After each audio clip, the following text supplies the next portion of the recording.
Buenos días a todos y a todas. Bienvenidos a esta nuestra serie Nuestros Autores. El día de hoy vamos a presentar el texto Condiciones socioculturales en la formación de docentes para la educación básica, un texto elaborado por dos brillantes académicas de la Universidad Pública Nacional, la maestra Margarita Rodríguez y la doctora Teresa de Jesús Negrete Arteaga. Bienvenidas, compañeras, a su espacio televisivo de la Universidad Pública Nacional.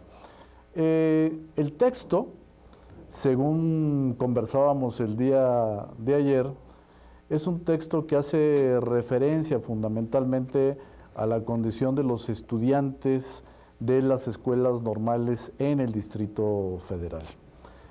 ¿Me podrían señalar de manera muy rápida cuál fue la intención de elaborar un trabajo de esta naturaleza? Bueno, primero yo quisiera señalar el interés de la DGNAM por empezar a documentar el perfil de sus estudiantes, porque no existe una información de este tipo. Esto más yo llamaría tradición que tenemos en la Universidad Pedagógica de hacer los estudios sobre estudiantes, me parece que fueron los dos factores que se conjugaron para que pudiéramos realizar esta investigación. El apoyo que nos brindó la DGNAM para entrar a hacer la encuesta fue importantísimo, ¿no? Entonces, bueno, y la intención es empezar a, explorar los rasgos de perfil de los estudiantes de las escuelas normales, porque si bien es cierto que los estudiantes universitarios han sido muy estudiados, digamos, no encontramos información de este tipo sobre los estudiantes de las normales. ¿Algo que quisieras agregar, Tere? Sí, yo creo que algo que también es importante es que cada vez más se ha abierto una tendencia a hacer una revisión de las instituciones en sí mismas, cómo están funcionando, cuáles son las características de la población que participa, y en función de eso también considerar esas condiciones para las propuestas pedagógicas que se desarrollan al interior de cada una de las instituciones o los ajustes organizativos que se pueden hacer de tal manera que la oferta educativa esté más cercana a las necesidades de nuestros estudiantes. Entonces, esta tendencia que se ha venido desarrollando fundamentalmente al inicio de los años 2000, en el 2000, ¿no?, que empieza a tener mayor fuerza, aun cuando ya había antecedentes previos de estudios que se hacían sobre estudiantes, inscribe a la normal en una lógica de revisión de sí misma. Entonces, yo creo que esto es un aporte importante porque las escuelas normales generalmente no habían sido revisadas con una mirada similar a otras instituciones de educación superior, sino que su revisión era muy interna o mucho en recuperar información para el propio sistema, para dar datos del propio sistema de formación de docentes. Más de autoconsumo. Más de autoconsumo y más de corte administrativo, y no tanto con una finalidad de carácter académico o pedagógica, ¿no? Entonces, este estudio tiene esa naturaleza. Bien, hay una serie, digamos, de antecedentes, Margarita, ¿no?, que anteceden evidentemente a la producción de este texto y que tiene que ver con la trayectoria de ambas en la propia universidad. ¿Nos podrían platicar brevemente de estos antecedentes? Claro que sí. Bueno, efectivamente, tanto Tere como yo hemos trabajado en el estudio de estudiantes y también en el de académicos. Es decir, de hecho, mi trabajo tratando de definir o de perfilar las características de los estudiantes de la UPN en concreto data de más o menos del 95, un poco antes. Y esto se toma forma en un trabajo que coordiné y que fue el megaproyecto, el famoso megaproyecto, donde se revisaba justo el perfil de los estudiantes que llegaban a la universidad, su desempeño escolar, y luego se hacían estudios de egresados, fundamentalmente. Bueno, este es como el antecedente más remoto. A partir de ahí estuvimos documentando los perfiles de ingreso de cada generación desde esa fecha hasta más o menos el 2003. Entonces tenemos como una serie histórica de documentos sobre quienes entran a la universidad. Digamos que ese es en términos metodológicos, el antecedente que yo tengo al menos para poder hacer este trabajo, ¿no?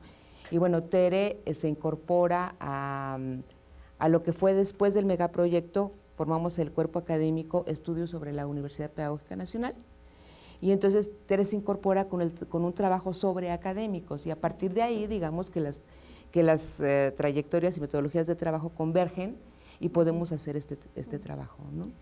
Bien, hay otra serie de antecedentes que tienen que ver, por ejemplo, Tere, con la NUYES, ¿no? O estudios que han hecho sobre la UAM o otras instituciones de educación superior.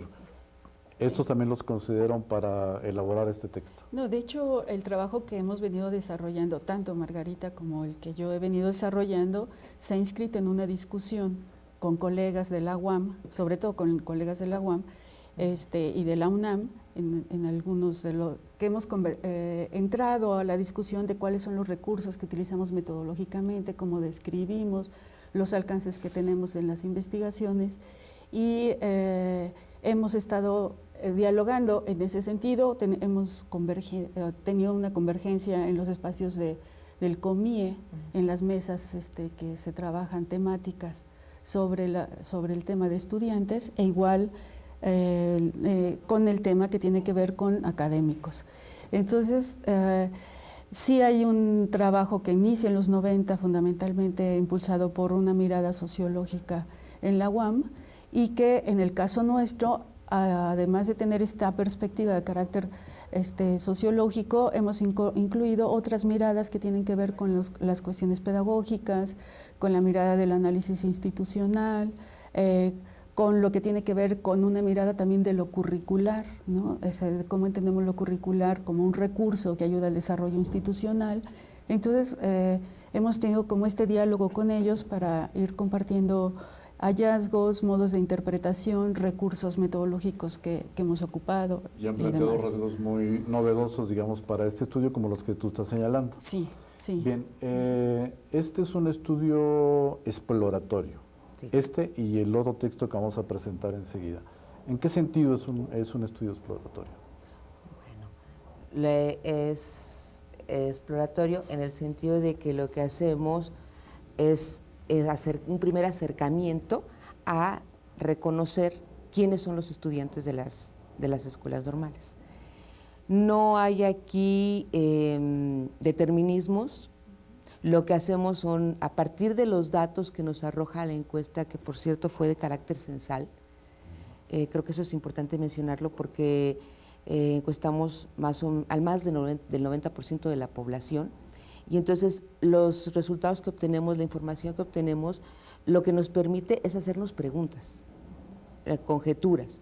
No damos respuestas acabadas, ni mucho menos, ¿no? Sino que planteamos como diría Aurora Loyo, que prologó el texto, es como una radiografía, porque es como el primer acercamiento desde esta lógica hacia los estudiantes de las escuelas normales.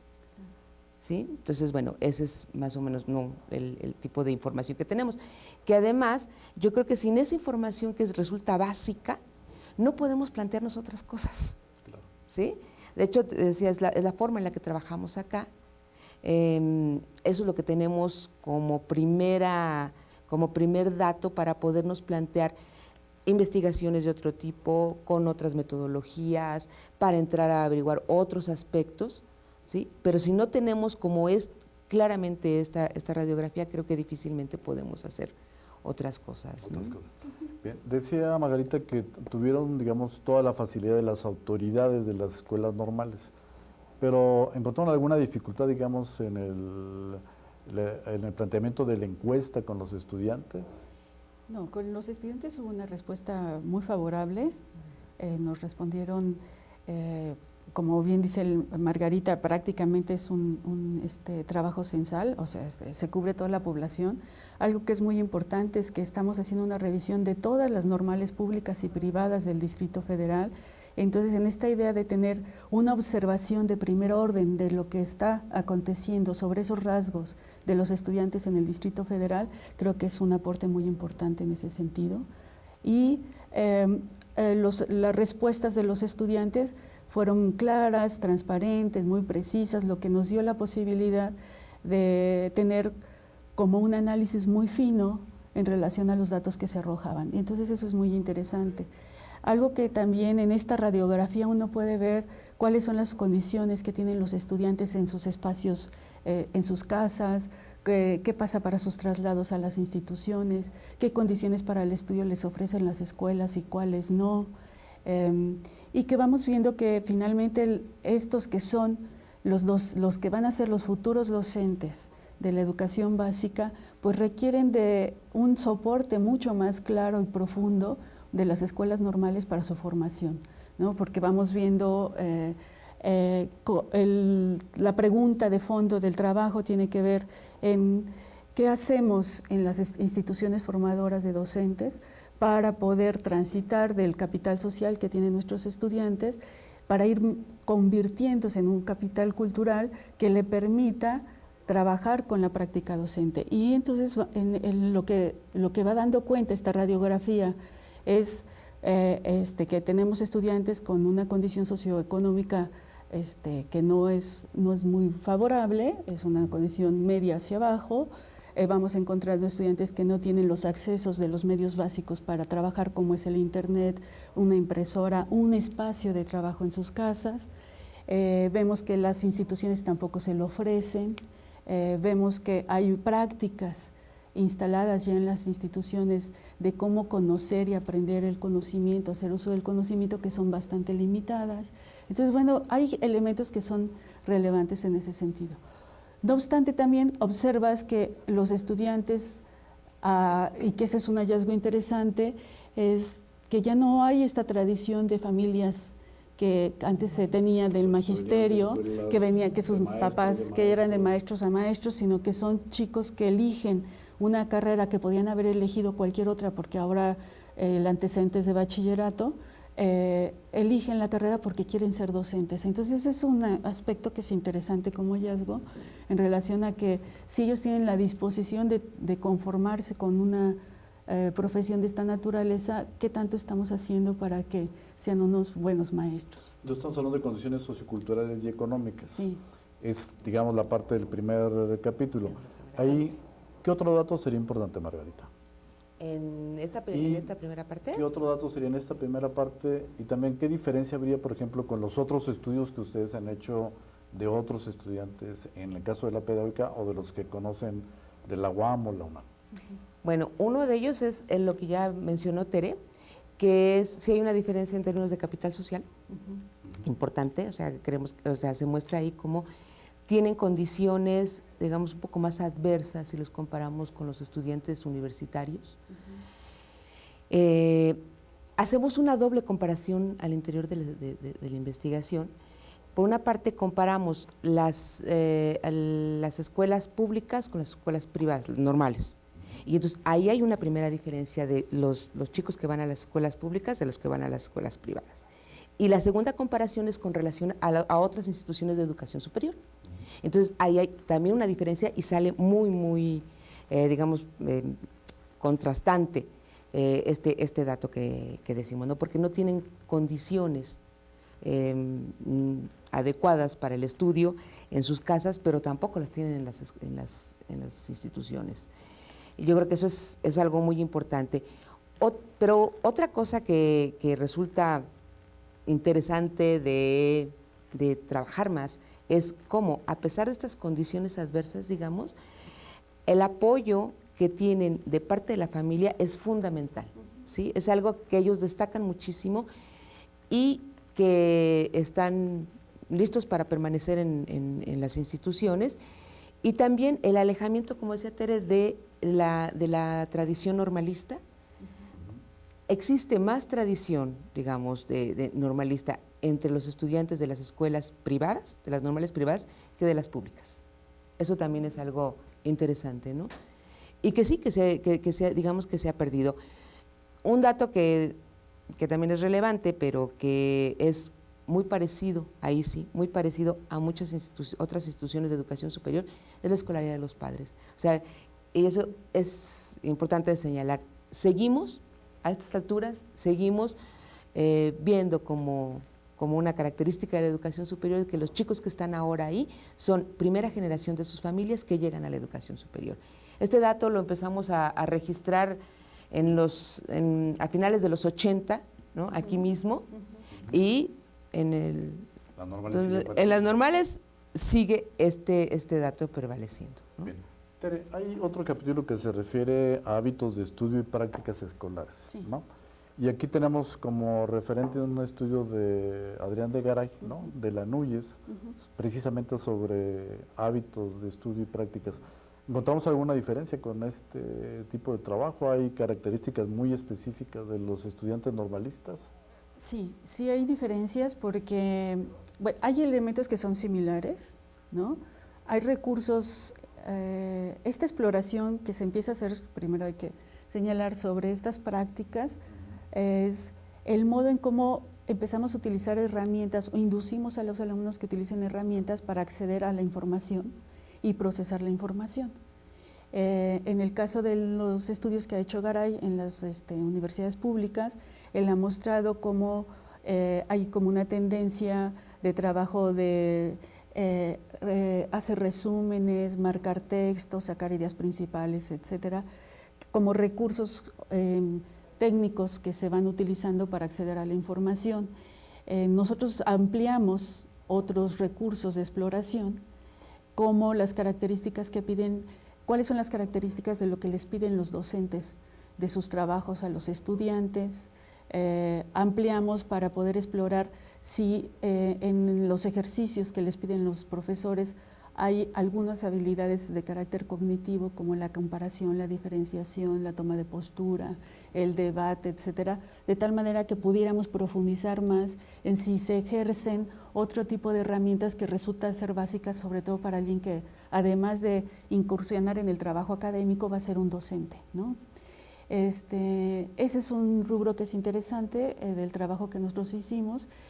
Y vamos encontrando que sí hay diferencias entre los hábitos que están instalados en las escuelas normales frente a los que están instalados en las instituciones de educación superior, porque en el caso de las instituciones de educación superior se diversifican mucho las herramientas, aparece el uso de bibliografía muy especializada, el uso de biblioteca como referencia para los trabajos, y en el caso de las escuelas normales no. O sea, tanto en las públicas como en las privadas se circunscriben sus prácticas a las antologías que ya están delimitadas por parte de la Secretaría de Educación, ¿no? Que orienta el plan de estudios, y hay poco trabajo de exploración y de investigación sobre los temas que se revisan a través de, por ejemplo, revistas especializadas, cosa que sí se nota muchísimo más en las instituciones de educación superior, que hay como este hábito de referir a textos ya más especializados y actualizados, aun cuando se trabajen textos convencionales o clásicos de la temática que estén trabajando, ¿no? Entonces eso yo creo que son de los aportes interesantes en ese rubro. Bien, hay otra parte que se refiere a las prácticas pedagógicas de los estudiantes, Margarita. Sí, así es. Esa parte también resultó muy es relevante, yo creo, precisamente por la reforma que se da en el plan de estudios del 96, ¿no? En casi todas las normales. Ahí lo interesante es constatar cómo no existe una articulación entre la escuela normal y las escuelas donde los chicos realizan sus prácticas, ¿sí? Esa es una constante en todas las carreras, y entonces esto dificulta el trabajo de los chicos en términos de sus prácticas. No hay un seguimiento o una tutoría, como está señalado en el plan de estudios, para los chicos que están haciendo sus prácticas. Y yo creo que ahí yo le pediría a Tere que comentara específicamente sobre esa parte. A mí me gustaría redondear un poco la anterior, que tiene que ver también con estas condiciones que tienen los chicos para el estudio y los recursos que tienen a disposición, etcétera. Creo que se complementaría con, además de lo que señaló Tere en términos de cómo trabajan, qué les piden, qué recursos tienen en las escuelas, etcétera. Esta parte, creo que todos, en términos generales, lo que creo es que no se propicia un ambiente de trabajo, llamémoslo universitario, más universitario en las escuelas, ¿no? Porque no hay esta promoción a ciertas actividades que no solamente son actividades culturales, ¿no? Sino que son, por ejemplo, de conferencias, de debate, de foros, etcétera, y que los chicos no salen de las escuelas, por ejemplo, es totalmente endogámico, no salen de las escuelas ni para ir a otra biblioteca, o sea, solamente van a la biblioteca de su escuela, ¿sí? No van a otras bibliotecas, no acuden a eventos académicos en otras instituciones que no sean los generados por las propias escuelas normales. Entonces, me parece que eso es como el cierre, ¿no? No hay este ambiente y que justo los chicos lo están demandando, ¿no? Y entonces, bueno, esa me parecía que cerraba la parte que le has preguntado a Tere acerca de los hábitos, ¿no? Ahí sobre eso mismo, por ejemplo, hay una concepción que señala que la escuela normal o el normalismo es una profesión de Estado. ¿Esto tendría que ver con esto o ya es por una condición muy particular de las propias instituciones, de las propias escuelas normales? Yo creo que hay toda una tradición, que hay ciertas prácticas que se dan en las escuelas normales y que sí que se han como cerrado, ¿no? a otros aspectos, pero también creo que del otro lado, ¿no? como señala Aurora, tampoco nos hemos preocupado demasiado por entrar a ver qué es lo que pasa con estos estudiantes, ¿no? Pues sí creo que es muy endogámico, sí creo que hay una resistencia y por eso es mucho más es digno de mención, pues, que en este momento se haya abierto como para que podamos entrar a verlos en la misma. Es que los hemos invisibilizado, que están no visibles. Exacto. Y que hay que visibilizarlos. Sí, pero de las dos partes, ¿no? Tanto de las escuelas normales hacia afuera como los que estamos afuera, igual. No, siempre se ha trabajado la profesión docente y la práctica docente, etcétera, pero ¿quiénes practican esto?